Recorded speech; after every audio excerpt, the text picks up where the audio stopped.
Hello and welcome back to my channel. Today's card is a fruity birthday cupcake card. So to start with, I have the Build a Drink die set. This is a new release product.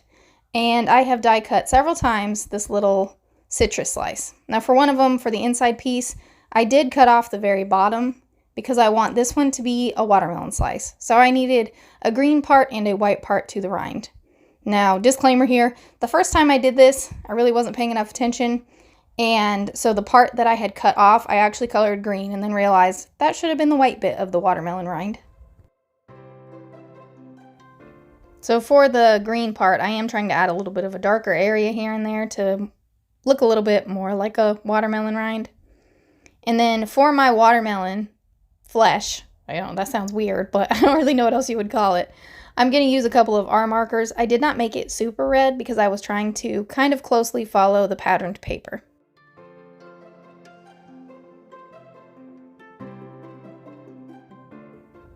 So after I've colored everything, I'm going to add the little white part to the rind, and then I'm going to draw in my watermelon seeds. This one is actually not black, it's a sepia, I don't know the correct pronunciation of that word. Next, I am going to make this into an orange slice. And for my previous video, I glued certain pieces on and then ink blended, but since I'm using markers this time, I'm just going to glue all the little pieces together, and then I'm going to color in the very centers. Now, you do risk coloring in the white part, but the risk is much smaller than trying to ink blend. Next is my lemon slice. This is going to be pretty much the exact same thing as the orange, just with Y markers instead of YR markers.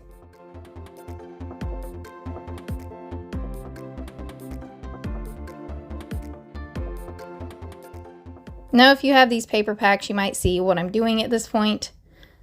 For this one, I'm using an Ohuhu marker, and I'm going to make this look like kind of like a pear slice. So I don't really know that you would be able to tell by itself, but I tried. And next, I have my little circle that I'm going to make look like a blueberry. This I just die cut from one of my nested circle dies, and I picked the smallest one available. Now I'm pulling out my 6x6 fruit salad paper pack, my stitched cupcake die set, as well as my scalloped slimline with hearts die set. And for that slimline die set, I just used the outside to have a scalloped slimline panel.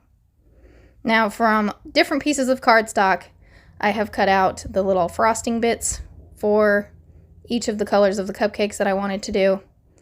And I'm using the paint splatter stencil. And I'm going to ink blend a little bit of the same kind of color on each of the top of the cupcakes. So for the pink one, I used saltwater taffy. For the orange one, I'm using dried marigold. Yellow will be squeezed lemonade. Green will be bundled sage. Although, I can't say I particularly love that color. It doesn't look very edible. Like, it's fine to use for other things. But I didn't really love it on the cupcake, but I left it. And I think part of the reason is because the greens are too different from each other. But green's just not really a good dessert color. Anyway, moving on. I used Stormy Sky for the blue one. And then I also used some antique linen on all of my little vanilla cupcakes. The stencil, I was just trying to find the best orientation to make the splatters look like it was drips that were going downwards. And I was keeping this whole thing pretty simple. I didn't really do anything additional to the little cupcake liners. I just cut each one out minus the bananas from the fruit salad paper pack. If you watched my previous video, you will have seen me use the little lemon printed paper as my cupcake wrapper in that card, and that's kind of what got me started with this. I decided that I love the look of it so much I had to make cupcakes with most of the papers. Now the one I didn't do was banana, but that was just because I already had yellow and I really wasn't sure where exactly I would put that on a card anyway. Like, I already had so many cupcakes. Not to mention, I don't think I have a banana shaped die anywhere. Now, I already knew I wanted my card laid out in rainbow order, So after kind of placing them up there, I have the red tape on my mat to kind of give me an idea of where each cupcake will be placed. And then I'm just going to use that same paint splatter stencil, and I'm inking the coordinating color splotches here and there on the panel, just to kind of poke out from behind the cupcakes.